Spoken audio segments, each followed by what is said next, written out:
It has been 5 years since I did the initial video on the O&M inventory, which was a how-to. I'm doing this video from a script, but I'll try to fight the temptation to read it in monotone. I promise nothing, though. I will paste the script into the video description below.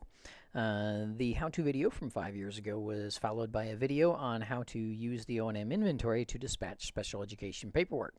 Since those videos were created, the O&M inventory has seen several revisions. Among the improvements are features that handle much of the special ed paperwork for you. This seemed a good time to consolidate the videos, tighten up the content to convey the information in a shorter amount of time. So on the website, there we go. You click on the Resources tab here. Everything discussed in the video is free and can be found on the NMS BVI website under the Resources tab. And the downloads are here for the O&M inventory. And 5.2 is will be up very shortly. That's what this video is for. Minventory 2.0, which is in dire need of an update. And then the B26, Birth to 6 O&M inventory is here. I didn't do that one, but it's right here on the same page as the inventory. There are video tutorials here. And then there's a session template workbook, which we'll talk about in a little bit. If you're new to the O&M inventory, it's an ongoing assessment tool that seeks to cover the breadth and depth of the content that constitutes orientation and mobility. It is designed for ages 6 and up, and primarily for students who don't have significant cognitive issues. For students with multiple impairments, consider using the O&M inventory, and for students under 6, consider using the Birth to 6 inventory. Each will provide you 12 assessment periods, 1, 2, 3, 4, 5, 6, 7, 8, 9, 10, 11, 12. And you're able to see growth over time as well as across all of the domains. So in this video, I'll be showing the O&M inventory, but the same concepts apply to the Birth to 6 O&M inventory and the Minventory. So when you open the inventory, you're here on the front page. This is one I've been using with a student for several assessment periods. So you can see one with some data entered. We're calling the student Billy. It's actually a high school female student. But hopefully if I say the student's name is Billy, I won't accidentally say their student's real name. And the student's name, you type it in A1. And then you enter dates for your assessment periods, B1 right here at the tops of each of these columns through M1. And once you type in a date here, it will show up on each of the succeeding pages, atop the relevant column. So you only have to do it once, keeps you from having to enter data over and over and over. So back on the front page, over here in column A, we have the 15 domains, starting up here with concepts and going down through community. Row 18 is the totals. This student in March of 19 was at 48.7. And by the time the Christmas of 19 rolled around, Billy was at 60.6% of all the skills needed to travel as an independent adult. You also see the progress to goal and the goal right here on the front page. Billy's goal was 50%, and Billy was able to exceed that in this quarter. We had an IEP right after this quarter. Actually, I think it was slightly before this quarter ended. Actually, we had the IEP, and then it bounced up to 59%, and the student has already at 60.6%. Is already at 102% of the way, almost 103% of the way to Billy's goal of 59%, or a minimum of 59%, and we'll get back to that later too. So it's all here available to you at one glance. The numbers in the blue and yellow columns come from the domain pages, and so you have the data entered here, and it just all transfers over to the front page into the appropriate column. In order to get to the domain pages, you just use the little tabs down here at the bottom. That gets you to the Cane Skills page. For example, another way to get there is to use a hyperlink. Billy here is not on version 5.2. He's on version 5. And so 5.2 is what you're going to see on the website. And here on the 5.2, you have a hyperlink here. It says street crossings. You can just click on it. Boom, it takes you right to street crossings. It does take you to cell A1. So if you're entering data in the second data set of street crossings, let's say you've already got data in this column here already filled out, the 7th data set, and you're doing it in the 8th. Well, you're going to have to scroll down to get to it if you use the hyperlink. If you just fill out data here in 7 and or the assessment period 7, and then you just save it. It'll stay here, so when you come back to the street crossings, see it'll come right back to where we were. See, we're down here at the bottom in that 2nd set, so that way you don't have to chase and go down. So just be aware of that. 3rd way to do it is to just use the control page down to go through the inventory, and there's the reports. You use control page up, just hold control and just tap page up till you get to the one you want. So there's 3 different ways you can get there. Let's see, well, we're going to head over to the self-protection page because it's nice and short, and you can see all of the 12 data things pretty much at the same time. Entering data is easy, and it's done in the white areas under the input of data header. If you try to type somewhere else, it's going to tell you no. It will let you type here in these grays in the same column, but it doesn't do anything. It doesn't calculate it anywhere. As far as scoring goes, 0. Student is not capable of demonstrating the skill or does not need the skill. If student has no vision, then the vision-specific domain right here, these are all going to be 0s because the student doesn't have the ability to do it. And then if a student doesn't need it, say for cane skills, the student has a lot of stable vision, and you're not going to do touch and drag or 3-point touch. Student can just see the sidewalk, so you're just going to make those 0s. 0s do not count against the score. Students do not, number 1, or if you're going to put a 1, it's for students who don't demonstrate a skill but may or will learn the skill. And I put a 1 whenever I haven't seen a student demonstrate a skill, but I believe the student needs it and can learn it. And so, here, for example, if I'm working on cane skills and I've never seen the student do 3-point touch, then we would do that. Oops. These little ones down here, they don't mean anything. They don't go anywhere. They don't calculate. They just, it's one of the few places you can type on the page where it won't yell at you. 2, student demonstrates a skill only with physical and verbal prompting. Say the same student, we are out there and we work on the skill, and I have to, tell the student every little bit about it. Or since on my little script there, I have stairs, ascending and descending stairs. Very first time we're working on this skill, I'm having to tell the student every time, anchor, bring your toes up. Every time, they're all going to be 2s. And now, to move up to a 3, maybe here in this next assessment period, the student demonstrates skill without verbal or physical prompting at least some of the time. So now we're getting beyond the instructional phase. And so going back to these stairs right here, the student can sometimes remember the steps, but not consistently, so we've gotten past the I have to tell them every time, and at least some of the time the student can do it. And then maybe in that next assessment period, we start looking at, okay, well, he's really good with detecting the stairs and using the rail, and he still needs a fair amount of prompting for anchoring, but he's really good at Billy's good at bringing his toes up, and then for 5, students totally mastered the skill and doesn't need any physical or verbal prompting. So, let's say for whatever reason, Billy always clears, always 100%. I mean, you never have to say a word to him, and always does a diagonal and all that kind of stuff. And then here at the end, we'll call that a 4. And so you can see Billy's score going from a 2 to a 3 to a 4 and a bit, and then down here you see a 40%, 60%, 82.86%, and then that shows up here on the front page. There it is right there. There are some other scores we put in for cane skills.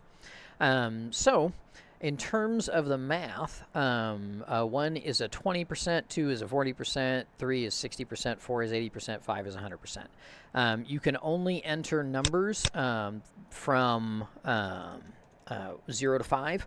You can't say, this kid is so awesome at tapping the cane slightly outside the shoulder, I'm going to give him a 6. No. It can only be between 0 and 5. You can do 3.3 if you've got, kind of an OCD sort of a thing, and you're wanting to make it more incremental than a 3 or a 4.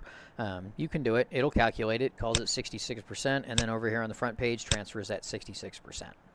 Going into Billy, and again, Billy is a real person, by filling in a score for each of the skills in each of the 15 domains. So across all these domains, we've got all these skills that have been entered over the past 4 quarters with Billy.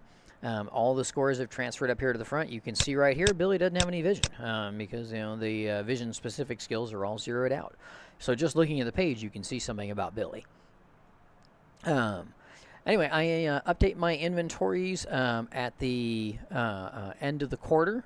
You might go with once per semester, once per year, once every 3 years. If you're working with adults for an agency, maybe you have a very narrow scope and maybe some kind of street crossing or cane skill and only have 10 lessons. You can just do that part of the inventory and update after each lesson or every other lesson or whatever. You choose what works for you. So back over here we had some cane skills things. Maybe all you're working is 3-point touch, and then maybe this becomes a 4, and just lesson by lesson by lesson if that's how you want to do it. So whatever works for you. As far as the scoring goes, parents really understand when I phrase it, your kid has whatever % of the skills needed to travel as an adult. A year ago, this high school student, Billy, had, not quite half of all the skills needed to travel as an adult. And a year later, here's Billy with 60% of the skills needed to travel as an adult. If I tell a parent, and in fact, I just walked out of an IEP a few minutes ago, if I tell a parent that their kid has 42% of the skills expected of an adult, in this case, I just walked out of a high school's student's IEP who only has like 43% or something. The parent has a clear understanding of the need to increase O&M skills in a short amount of time. Now, that same student, if that student had been a third grader, 42%, 43%, and my kid's in 4th grade, that's fine if they only have 43% of the skills needed or expected of an adult. They're not supposed to. They're kids, little kids. Emphasizing that it's not a grade. You're not failing mobility at 48.7%. You just got 48.7% of the skills expected of an adult. So all of this can help me justify the time I ask for in IEP meetings. It helps me get the parent on board and helps administrators understand the need for O&M time and also the need for training in environments beyond the school building because, you come here to street crossings, there's T intersections, there's Y intersections, roundabouts, diverging diamond intersections, channelized. You're not going to have all this near the local high school or wherever it is you're working. So, hopefully that kind of opens an administrator's eyes. So, again, the numbers are easy to understand for those who aren't O&Ms, and the specific domain scores allow parents to ask meaningful questions. Here we have a student who has a 60.6 overall, but the street crossings is only 44%. And so the parent can say, hey, what about that? Why is that score lower than the overall, and what are you doing about it? If you want a more in-depth information about how to put in data, and it really is intuitive. So anyway, you can check out that video from 2015 that is back here on the web page. I want to say it's this one right here, O&M inventory. So that's the how it works part more or less covered. So now we can move on to the really good stuff. Years ago, a couple of years ago, I had an epiphany. Nobody reads O&M reports. Not one, ever. So we still have to write them, and the inventory was a great help because all I had to do was turn my data from right here. I just had to turn this into text. And so, it was easy enough to do it, but it still took, 15, 20 minutes. On my eval shell here, which is, again, is available for free on the website, this made it faster. I mean, 20 minutes to do a really thorough eval. I was spending a lot of time doing something that I eventually learned how to make the inventory do for me. The top of the shell has very basic information. The very top here, you can just download it and change that to whatever your school is, no big deal. The top of it has just kind of standard information. If you have a good relationship with your TVI, you may be able to copy and paste quite a bit of this from the functional vision eval. The dates, assessment dates, assessment environments, observation, these are going to be different, so you got to type those. But if you've got a good relationship with your TVI, great. You just copy and paste, and then that part of the report's done. And then down here in the body of the report, this is where I was having to type in, oh, the sidewalk score was, 54.3% or whatever it was, and then a statement on doing well with, or needs improvement with, or hasn't had the opportunity to work on, or doesn't need the skills, or can't demonstrate skills. I was having to do that and type and transfer stuff, and it was kind of a pain. So found a way to do it without my involvement, which is great because I'm a lazy man. Let me get rid of this. I just wiped out all of the meat of the eval because I'm not going to need it. We're going to go to Billy's here. And again, on the other one, you could just click %, but Billy's is version 5.0 instead of 5.2. So I'm just going to use my little guys down here. And we're going to go to assessment period number 4. And let's say I was told I had to have do an eval on Billy. Now, you notice it all says student, student, student, student, student. I just wrote student up there, but we're going to write in Billy. Now, when you see that, it's going to cascade all the way down.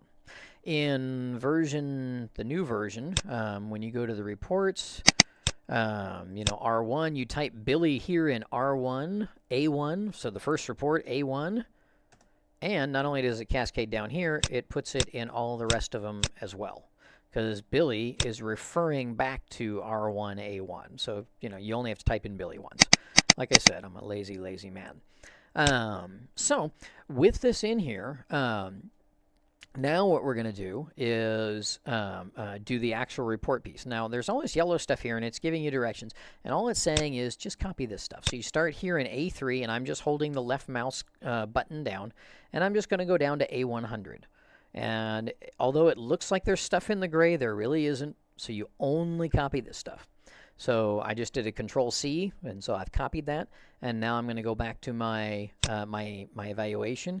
Now, if I hit Control-V, it's not going to work, so don't do that. But I'm going to do it anyway. And here we are right here with community, for example. Billy did well with the skills and made up the areas of in several things, and then Billy had room for improvement. So we're going to put an and in here. And we're going to put get rid of these extra commas. And extra commas are just part of the way it works with all the formulas and stuff. You're going to have to delete commas. But if I go to here now to Billy and I want to back this up, I can't. I'm tapping the backspace key and nothing's happening. Because I did a Control-V, or if you just hit paste, either way, it's retaining the format from Excel, and so it's not going to let you do it, at least not easily. I mean, yeah, you could get around it by doing a Control-X and moving your mouse up and doing Control-V, but you got to do that all the way up. I mean, what a pain. So there's an easier way to do this. So instead of doing the Control-V or just hitting the paste button, let me wipe all this out again. Isn't it nice to be able to just wipe out a whole report and know that, no worries, I can just put it back. Instead of doing the Control-V, we're going to go to Paste, and you can do it here as well. If you right-click, it'll show up right here. You want Keep Text Only. You don't want formatting. You don't want Keep Source Formatting. It's just the Keep Text Only. Oh, wait, I got to go back to my thing and paste, or copy it again, because I copied the other thing I was doing. So anyway, let me do that real quick. Come back. All right. So I'm going to go either here to keep text only, or you can go up here right below paste, and you don't want keep source formatting. You don't want use destination style. You don't want this. You don't want that. You definitely don't want that. So this is the one you want. Keep text only. And then boom, there it is. So now here we are at community again. So same thing. I get rid of the extra commas. I put in a period. I put in the word and now I can just put the cursor right there by Billy, back it up, and it backs up for me. Get rid of these extra commas right here because I don't need them. Put a period. Billy hadn't had the opportunities to work on the areas or skills in the area of cafeteria restaurants, so that's a thing. So we're going to keep that. We're going to get rid of these extra commas again. And again, the commas are there. I can't make them go away. And then we're going to back this up so it makes a nice looking paragraph. And now Billy didn't need the skills in the areas of, well, there's nothing listed because all the areas of the community domain are already up in there. And so we're just going to delete the sentence. And the reason it does that, by the way, just you know, for your own edification, down here below the black, there's a whole bunch of nerdy formulas, and what it's doing is it's just looking here and it's saying, okay, well, where are things scored? You know, here on public transportation, for example, did well with the skills it made up the areas of, and it's looking, is it above a 4? If it is, it's putting it here. So handy ride paratransit is a 5, and so it puts it up here. Anywhere between a 2 and a 4, it's going to put it here with had room for improvement. Anything that's just a 2 hadn't had the opportunity. Anything that's a 0 didn't need skills in the areas of. So down here in Vision Specific, all of them are in didn't need skills in the areas of. And the reason why the commas are there, it's just well, it's just formula stuff, and I can't make it not do that. In fact, you know, here on single room, if we click on this, Billy did well with the skills and made up the areas of, is what it looks like it says, but here's what's actually being copied. You know, and it's just a bunch of formula junk. Don't worry about it. You don't need it. But, you know, just so you know what it is. Anyway, so you do this on each of the areas, and if you want to make it look really snazzy, you can, you know, make the header bold. And you go through each of those. It takes about 10 minutes at the most. If you were in a real hurry, yeah, you could just say, well, that's not a sentence, so I don't need that one, and I don't need that one. And Billy didn't do well, or did well with the skills. Well, there's nothing after that, so atypical, Billy still needs lots. So you could do it like that and leave all the extra commas if you wanted. Up to you. I'm way too OCD for that, but, you know, do what you need to do. Once you get that done, you just come down here to the recommendations. You can change these and save it as your own hard shell or whatever, because I don't want them contacting NMSBVI if you're a school in Georgia or wherever. You know, you just, you know, make your own school in there, or just get rid of the sentence entirely. You know, direct orientation mobility is recommended. You know, you could say 150 minutes a week, or 60, or 45, or whatever you wanted, or you could just say it's recommended, and then worry about it at the IEP. And then maybe you get rid of these right here because, you know, the student should have O&M services and not have consult. And so get rid of what you don't need. Anyway, and then print it, sign your name, boom, you're done. Let me grab a quick drink right here. Hang on one second.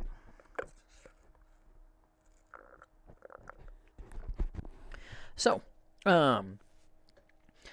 with minimal time, and more importantly, zero thought, you've got an impressively thorough, reasonably concise, and nice-looking report that absolutely no one will ever read.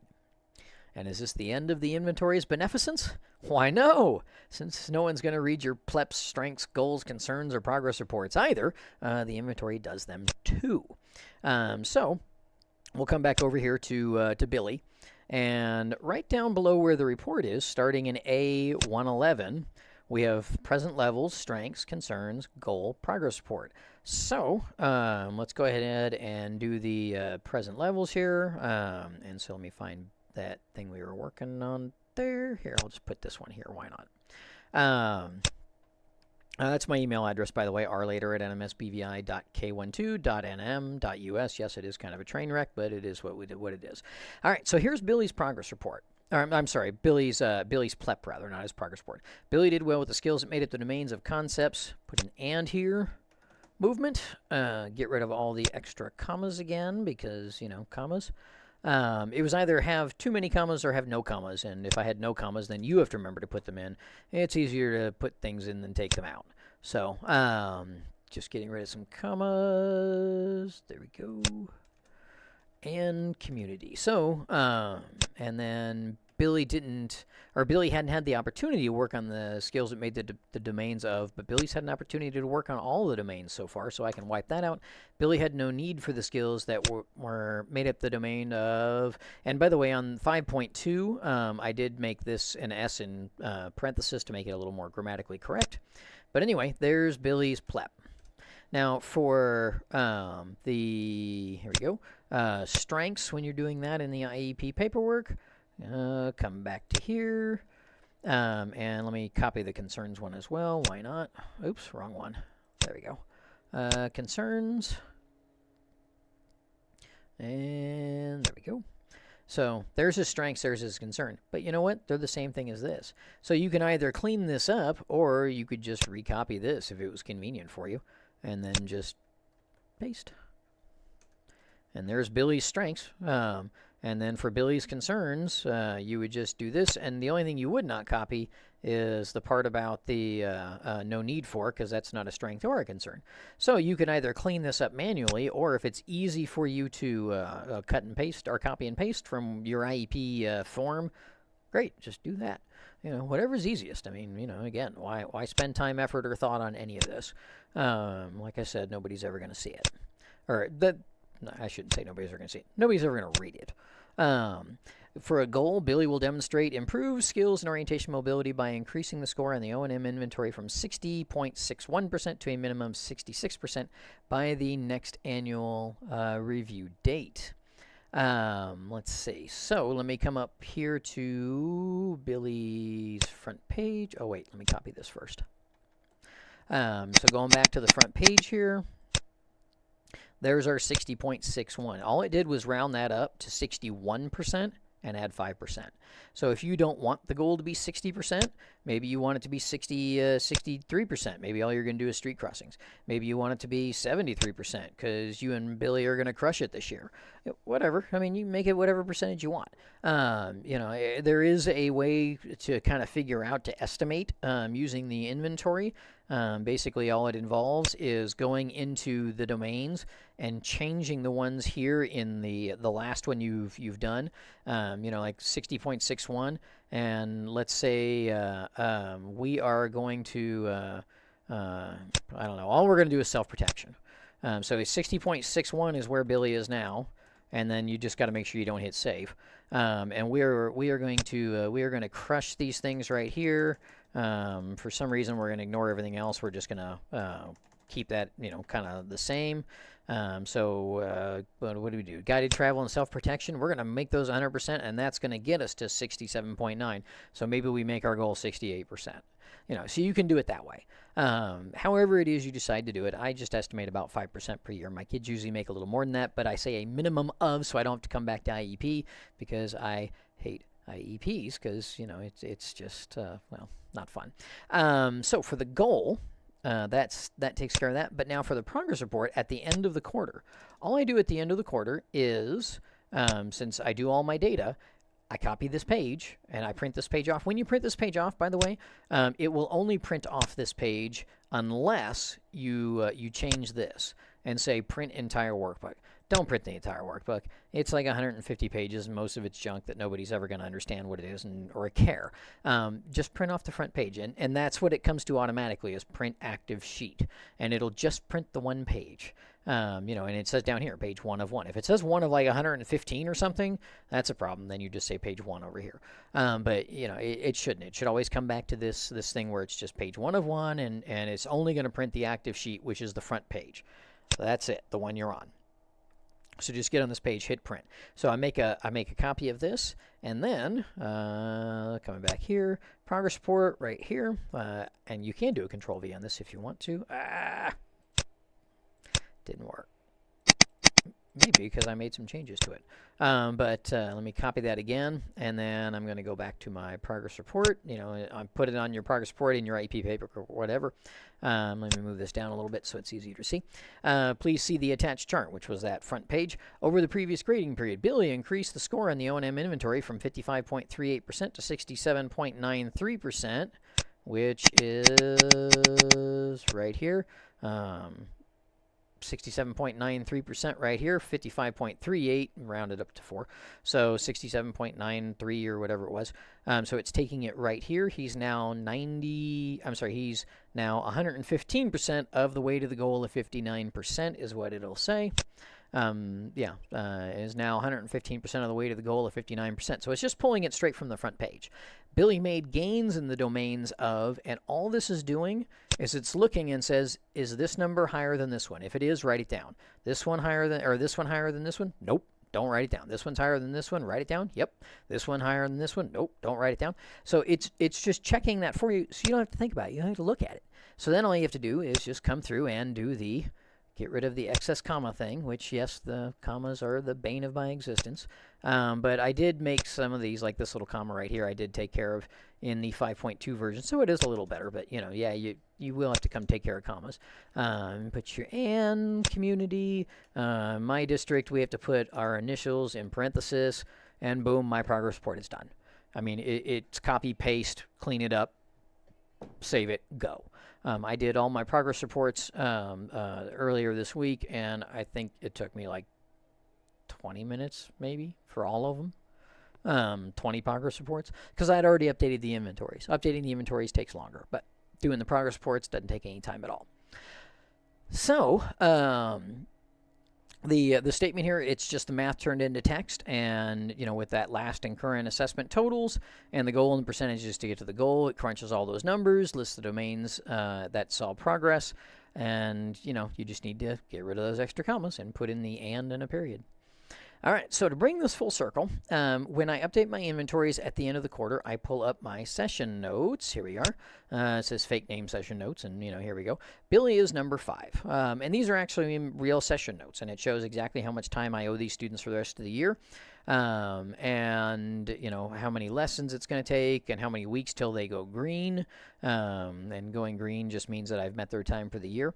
How long the lessons are and how many lessons per week. And the only things I have to enter here, I enter the kid's name, I enter how many lessons, and I enter lessons per week. The time actually comes from the page. So we're going to go to Billy's page, which is page 5, and we can get there one of two ways. We can just say that, okay, Billy is number 5, even though it says 6 over here. Billy is number 5. Down here is number 5, or you can hyperlink to number 5. Either way, you go to Billy. Now, if you hyperlink, you go to the top. If you just click on Billy, it goes down there. And so all I've done is I've put in the dates at the beginning of the year. I put in all the dates I'm supposed to see Billy, the amount of time I'm supposed to see him each time. And then as I see Billy, I just put down how much time I saw him. Look, I saw him 100 minutes, and I was only supposed to see him 50, so I got 50 extra minutes. And you can see these are my actual session notes. Working on pedestrian signals, going to Albuquerque and working on a roundabout, doing an L route, walk to a movie theater, went to a diverging diamond, the very first one in New Mexico, worked at Indian Wells in Florida, and so going all the way through, all I'm doing, because the yellow up here is first quarter, blue is second quarter, and there's third quarter, and there's fourth quarter. All I do is I just look at all the blue and see everything I did with Billy, and that way when I go to update Billy's update Billy's inventory, I've just reviewed everything we've done, and so it's really easy for me then to, do it all. Also, because I do it this way, I keep these on school server, so any of my administrators can peek in, and I'll never know unless they happen to leave it open on their desktop, and then it'll give me that somebody else has it open thing. If a parent doesn't think their kid is being seen and calls my boss, any one of my bosses can look at the session notes and see what days I saw the kid, for how much time, what we did, whether we're over, whether we're under. If the parent wants to know what we're doing, I can just copy this right here. I can just copy and paste this into an email, and send it to them. When I do the mid-quarter goal update, which is an amazingly useless requirement, I just copy from here to wherever we are at the mid-quarter, probably somewhere around the end of October, I guess. So I would just copy that and paste it in there. Why? Since I've done the work already, why do it again? Why come up with something creative? So on the session notes template, which is here, this is the whole thing here. And again, this is available on the website for free as well. It keeps track of how much time I owe the students. And remember, I'm halfway through the year, and most of my students, weeks to green, 7, 10. There's a 17, so that the elementary student here with no vision, that's going to take me most of the way to May to finally meet their time. I've got a few more 17s down here, a couple of preschool kids. Here's one who's 18.75. That's a middle school student. So I have some that I'm gonna need to see pretty much all the way through. But here's a kid in 2.5 weeks. I'm gonna have met their time. And so their line's going to go green, and it's kind of a little psychological pick-me-up. And when I've met that time for the year, I know it's not a big deal if I miss for whatever reason, an IEP or whatever, or maybe, oh my God, I actually got sick. So I still see the kids. I mean, I'm not going to say, oh, well, I met your time and it's January, the third week in January, I'm not going to see you again this year. No, I still keep seeing the kid. And that always helps too if a parent ever calls and says, oh, you didn't see my kid. Well, not only did I see your kid, I saw your kid for like 300, 400, 800 extra minutes during the year. So that really does help. All right, so let me grab another quick drink here.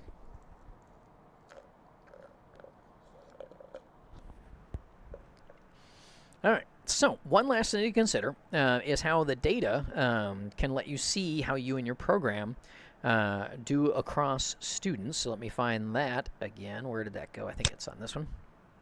There we go. Yep. Oh, I didn't talk about this, by the way, and it's probably somewhere in the thing. I copy and paste the expanded core curriculum standards for orientation and mobility whenever, I'm in an IEP paperwork thing and it says, standards and benchmark. I mean, I've already told you I'm a lazy man. So no, I don't want to go through the inventory and say, oh, well, this skill ties to X math skill or X English skill or whatever. I teach mobility. I don't teach math. And granted, yes, are there math concepts in mobility? Sure. But, we're just pounding round pegs into square holes when we're doing that. But, anyway, if you have to, copying just from the expanded core curriculum standards. Let's see if I can make that a little bigger to see what it says. Copying that and then pasting it in there for your standards and benchmarks. Hopefully that makes your life easier, and that way you don't have to try to come up with, well, math standard, whatever. Anyway, sorry. The chart here. This chart shows 35 students that I've had over the past few years on the inventory. My superintendent, new to the job, came and asked our related services team to tell her how much progress all of our students were making at the time, or in the time they were at NMSBVI. Not just that, like, how much they're making now, but, from the time they get here till the time they leave, how much progress. OTPT speech, they all struggle to how to quantify it. Me, I just created this chart. It showed my super the initial score on the inventory, the final score, how much growth they'd made, 36 plus 35 is 71. The percentage of growth, so nearly doubled for this kid. How long the kid was here, 2.5 years. And then, figured out, okay, well, you made almost 100% growth, 2.5 years. That's not quite 40% growth per year. Pretty good on that kid. I was able to give her these hard numbers.